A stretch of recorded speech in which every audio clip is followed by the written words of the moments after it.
اللہ کی طرف رجوع کرے، یہ چیز بھی بخشش کا ذریعہ بنتی ہے۔ کچھ اور اعمال ہیں جو گناہوں کو مٹانے والے ہیں۔ نمبر 1، اذان سنتے وقت اللہ کا ذکر کرنا۔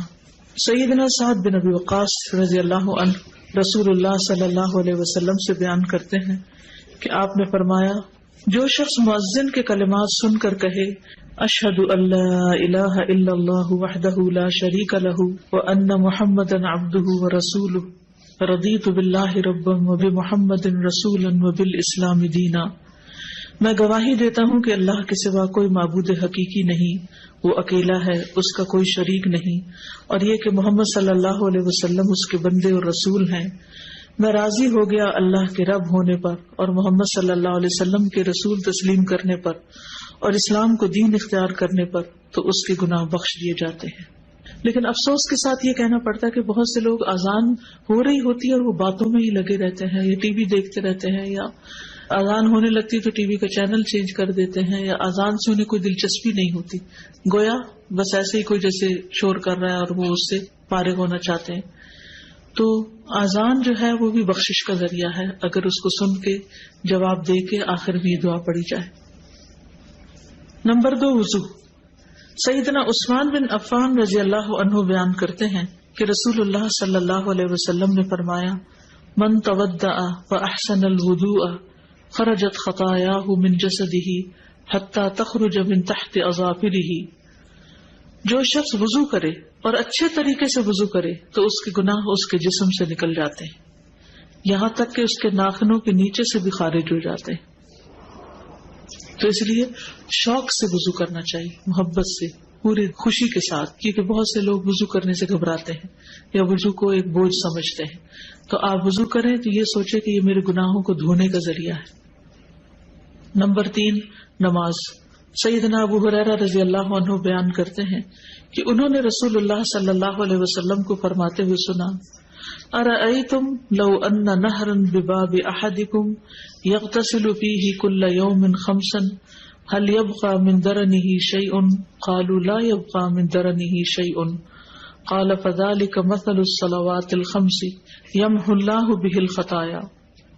بتاؤ، اگر تم میں سے کسی کے دروازے پر نہر بہہ رہی ہو اور اس میں وہ روزانہ 5 مرتبہ غسل کرے تو کیا اس کے جسم پر کچھ میل کچیل باقی رہ جائے گا؟ صحابہ نے عرض کیا کہ کچھ میل کچیل باقی نہ رہے گا۔ آپ نے فرمایا، 5 نمازوں کی مثال اسی طرح ہے کہ اللہ ان کے ساتھ گناہوں کو مٹاتا ہے۔ تو گویا اذان کے بعد وضو، وضو کے بعد نماز، یہ انسان کے گناہوں کو دور کرنے کا ذریعہ ہے۔ سیدنا ابو ہریرہ رضی اللہ عنہ بیان کرتے ہیں کہ رسول اللہ صلی اللہ علیہ وسلم نے فرمایا، صلاۃ الرجل فی الجماعۃ تضعف علی صلاتہ فی بیتہ وفی سوقہ 25 ضعفا، ذلک انہ اذا تودع فاحسن الوضوء ثم خرج الى المسجد لا يخرجه الا الصلاة لم يخط خطوة الا رفعت له بها درجة وحط عنه بها خطيئة، فاذا صلى لم تزل الملائكة تصلي عليه ما دام في مصلاه، اللهم صل عليه اللهم ارحمه، ولا يزال احدكم في صلاة منتظر الصلاة۔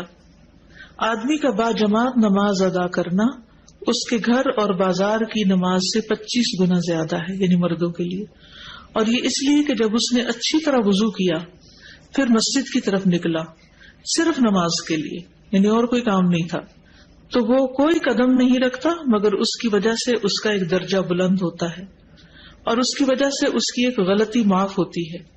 پھر جب وہ نماز پڑھتا ہے تو فرشتے اس کے لیے مغفرت کی دعا کرتے رہتے ہیں، یعنی جتنی دیر وہ نماز میں مصروف ہے فرشتے بخشش مانگ رہے ہیں اس کے لیے، فرشتے اس کے لیے استغفار کر رہے ہیں۔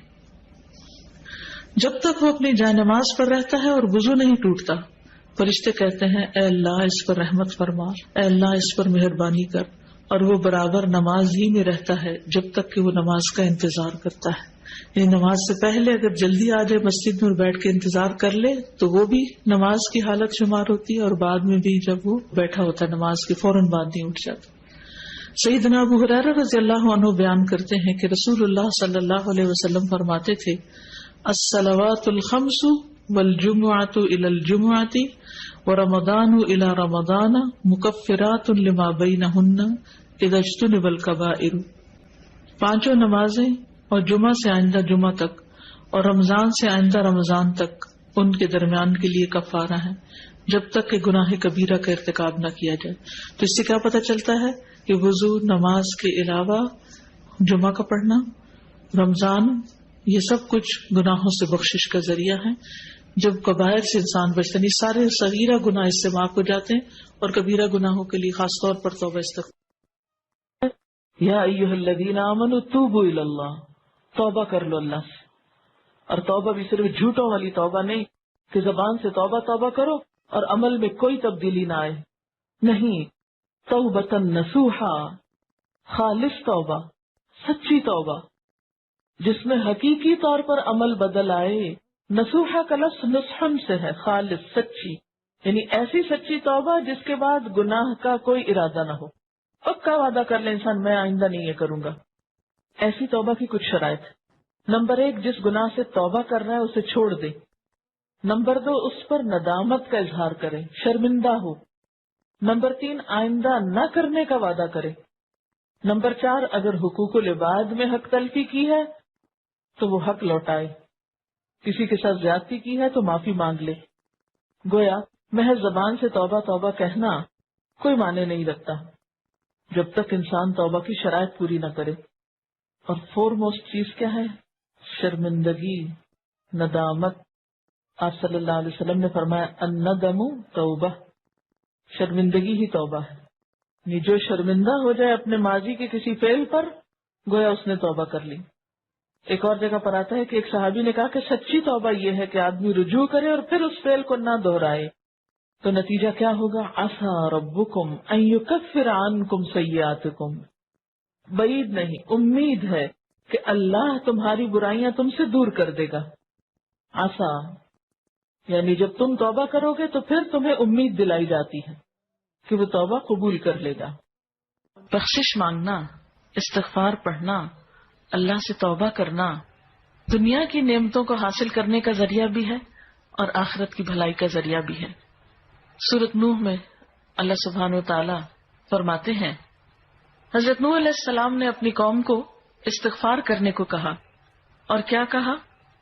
فَقُلْتُ اسْتَغْفِرُوا رَبَّكُمْ، میں نے اپنی قوم سے کہا کہ اپنے رب سے استغفار کرو، اپنے رب سے معافی مانگو۔ تو نتیجہ کیا ہوگا؟ انہو کان غفارا، بے شک وہ بہت زیادہ معاف کرنے والا ہے۔ یرسل السماء علیکم مدرارا، تم پر آسمان سے خوب بارشیں برسائے گا، آسمان کو تم پر برسنے والا بنا دے گا۔ ویمددکم باموال وبنین، تمہیں مال اور بیٹوں سے مدد دے گا۔ ویجعل لکم جنات، تمہارے لیے باغات بنائے گا۔ ویجعل لکم انہارا، اور تمہارے لیے نہریں جاری کر دے گا۔ آپ دیکھیں کہ ایک انسان کی خواہش کیا ہوتی کہ اس کو کیا کچھ ملے، یعنی رہنے کا مقام اور حالات جو ہیں وہ پرسکون ہو، پھر اس کے بعد یہ کہ مال ہوں، بیٹے ہوں، باغ ہوں، اور زندگی کی اور آرائشیں اور نعمتیں ہوں۔ یہ ساری چیزیں کہاں سے ملتی ہیں، کیسے ملتی ہیں؟ استغفار سے ملتی ہیں۔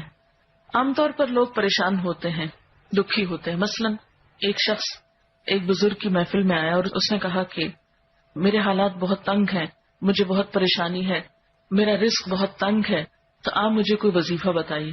تو انہوں نے اس کو کہا کہ کثرت سے استغفار پڑھو۔ دوسرا آیا، اس نے کہا بچوں کی شادی نہیں ہوتی، تو آپ نے اس کو بھی کیا بتایا کہ کثرت سے استغفار کرو۔